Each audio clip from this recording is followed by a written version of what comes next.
ज्ञानवापी मामले में मुस्लिम पक्ष की याचिका पर पहले सुनवाई होगी। वाराणसी कोर्ट ने सुनवाई के बाद ये फैसला लिया है।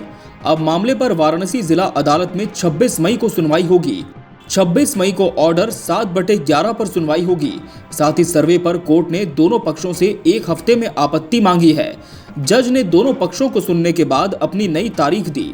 आपको बता दें कि इस मामले में विशेष उपासना स्थल अधिनियम 1991 लागू होता है या नहीं।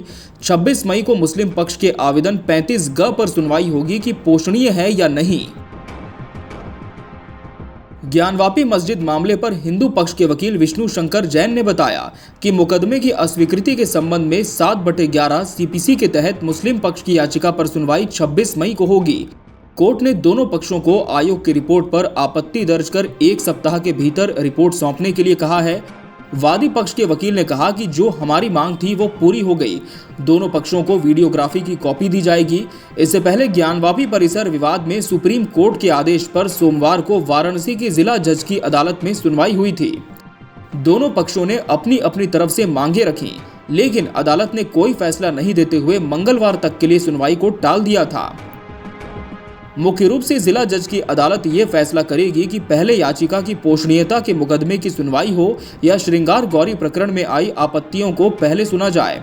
सोमवार को जिला जज डॉक्टर अजय कृष्ण विश्वेश की अदालत में करीब 45 मिनट तक दोनों पक्षों ने अपनी बातों को रखा। अंजुमन इंतजामिया ने कहा कि पहले सुप्रीम कोर्ट के आदेश के अनुपालन में यह तय होना चाहिए कि राखी सिंह समेत 5 अन्य बनाम स्टेट ऑफ यूपी का वाद सुनवाई योग्य पोषणीय है या नहीं।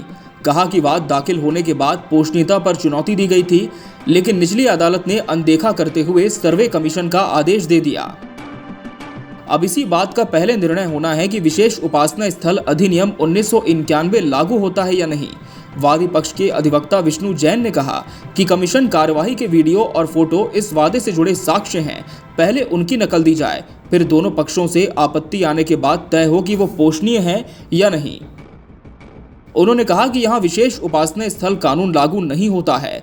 डीजीसी सिविल महेंद्र प्रसाद पांडे ने भी कहा कि 1991 के पहले और बाद में भी पूजा हो रही है, ऐसे में विशेष उपासना स्थल कानून लागू नहीं होता। इससे पूर्व अदालत कक्ष में वादी प्रतिवादी के पक्षकारों और उनके अधिवक्ताओं को छोड़ किसी अन्य के जाने पर रोक थी, जिससे 23 लोग ही अदालत में गए। Bureau report, KBC news.